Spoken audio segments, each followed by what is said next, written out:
আমার চ্যানেলে তোমাদের সকলকে স্বাগত। আজ আমরা ক্লাস 4 রায়ান মার্টিন প্রশ্নবিচিত্র থেকে অঙ্কের তৃতীয় পর্যায়ক্রমিক মূল্যায়নের দ্বিতীয় স্কুল সলভ করব।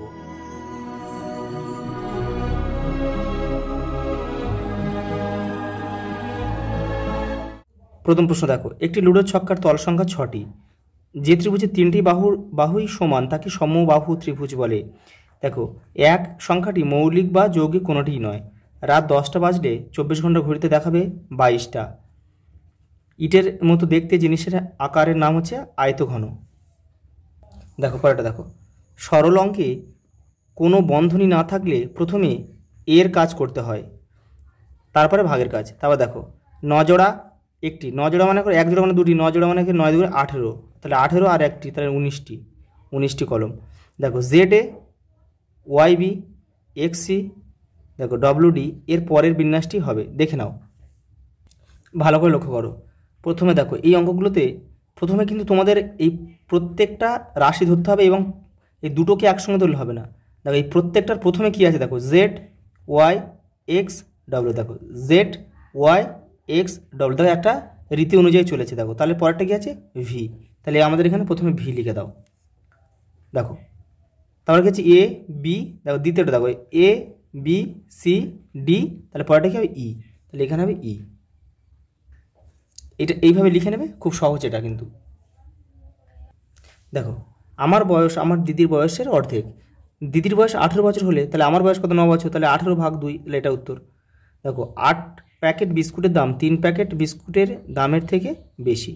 দুটি পরস্পর মৌলিক সংখ্যার সাধারণ গুণনীয়ক হবে কেবলমাত্র 1। রসগোল্লার আকার কিসের মতো, গোলকের মতো। যে কোনো সংখ্যার এককের ঘরে শূন্য থাকলে বোঝা যায় যে সংখ্যাটি দেখো শুধু 10 দ্বারা হবে না, 10 কিন্তু 5 দিয়ে 10, তাহলে হয়তো 5 দিয়ে যাবে 10 দিয়ে যাবে এবং 10 দিয়েও যাবে, তাহলে 2 5 10 এটা হবে। পরেরটা দেখো, একের থেকে ছোট ভগ্নাংশটি হলে কত, দেখো দেখো এটা হবে 11/7। দেখো এটা কিন্তু হবে না, কারণ কি দেখো ভাগ করলে কিন্তু এটা একের বেশি হয়ে যাবে, 11 × 11 হাতে কিন্তু থেকে যাবে 6, তাহলে বেশি হয়ে গেল, তাহলে এটাই উত্তর। পরেরটা দেখো, দেখো যমজ মৌলিক সংখ্যা কাদের বলে। যেসব মৌলিক সংখ্যার পার্থক্য 2 তাদের বলে হয় যমজ মৌলিক সংখ্যা। যেমন দেখো 3 আর 5, তাহলে এদের 3 আর 5-এর দূরত্ব কত, 2। 11 13, তাহলে আমরা লিখতে পারি 3 3 5, তারপরে লিখতে পারি 11, 13। পরেরটা দেখো, প্রদত্ত চিত্রটি পরিসীমা হিসাব করে লেখো। পরিসীমা মানে এই চারদিকটা হিসাব করে যোগ করে লিখতে হবে। এই 12 2 12 6 6 18 এগুলো যোগ করে দেখো 56 হবে, ঠিক আছে। পরেরটা দেখো, মৌলিক উৎপাদকে বিশ্লেষণ করে গুণ করো। দেখো আমি এখানে, তোমরা এগুলো করবে, আমি কিন্তু করে দিচ্ছি। মৌলিক উৎপাদক মানে এইটাকে ভাঙতে হবে, 105টাকে ভাঙলে হবে কী হয়, দেখো এটা কি হয়, এটা হবে তোমার 3 7 আর 5 হবে এটা। আর এই 18টাকে ভাঙলে কী হবে, 3 3 9, মানে 9 3 থেকে 9 9 2 18। তাহলে কী করবে তোমরা, প্রথমে এই 5 সাথে কত, 5 সাথে 35, দেখো 3 3 আর এই 3 3 গুণগুলো 27 আর এই 2, তাহলে এটাকে একসঙ্গে গুণ করে দেবে, দিলে হয়ে যাবে তোমার কত, 1890। পরেরটা দেখো, 4 কিগ্রা 23 গ্রাম সমান কত গ্রাম, তাহলে 1 কিগ্রা মানে 1000 গ্রাম, তাহলে 4 মানে 4000, তাহলে 4023, তাহলে এখানে লিখে দাও 4023 গ্রাম। পরেরটা দেখো, আমাদের পাড়ার লাইব্রেরির জন্য 1832টি ছোটদের গল্পের বই, 807টি উপন্যাসের বই এবং 398টি কবিতার বই কেনা হবে। মোট কতগুলি বই কেনা হবে। দেখো এটা শুধু যোগ হবে, এটা তোমরা করে নেবে, কারণ সব অঙ্ক করতে গেলে কিন্তু ভিডিওটা অনেক বড় হয়ে যাচ্ছে, দেখে নাও। পরেরটা দেখো, শুধু যোগ করে দিলে কিন্তু এটা উত্তর হয়ে যাবে। দেখো একটি কমলালেবুর দাম কত, 12 টাকা, তাহলে 8টির দাম কত, তাহলে 8 12 96, তাহলে 96 টাকা, গুণ করতে হবে শুধু। এটা তোমরা অঙ্কটা কষে নেবে, কিন্তু সব অঙ্ক কষতে গেলে কিন্তু অঙ্ক অনেক বড় হয়ে যায় ভিডিওটা। দেখো রতন কাকু গত 3 সপ্তাহে মানে কত, 27, এই 21, 3 সাথে 21 দিন, মোট দেখো 4515টি খবরের কাগজ বাড়ি বিলি করে তিনি দিনে, একদিনে কতগুলি খবরের কাগজ এটা ভাগ করতে হবে।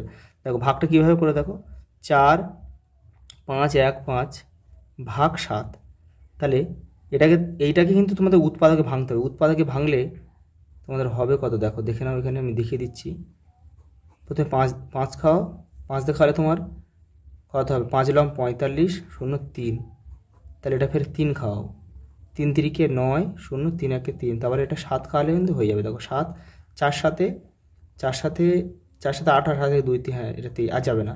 তাহলে দেখো, তাহলে ভাগটা হবে কি, এটাকে আমরা উৎপাদকে ভাঙলে কি হবে, এখানে 7 কিন্তু হবে না, এখানে 3 7 21, তাহলে 3 খাওয়াতে হবে, কিন্তু এটা 3 গুণ করতে হবে।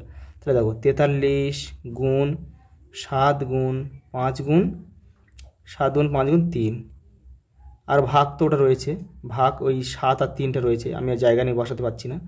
দেখো তাহলে এখানে 7 আর 3 এখানে কেটে যাবে, 7 কেটে যাবে আর 3 কেটে যাবে, 3 আর 7 কেটে গেল, তাহলে কী রইল 45 আর 5, তাহলে 45 আর 5 গুণ করলেই কিন্তু আমাদের উত্তর। দেখো 4 5 20 মানে 200, 3 5 মানে 215, তাহলে উত্তর কিন্তু 215।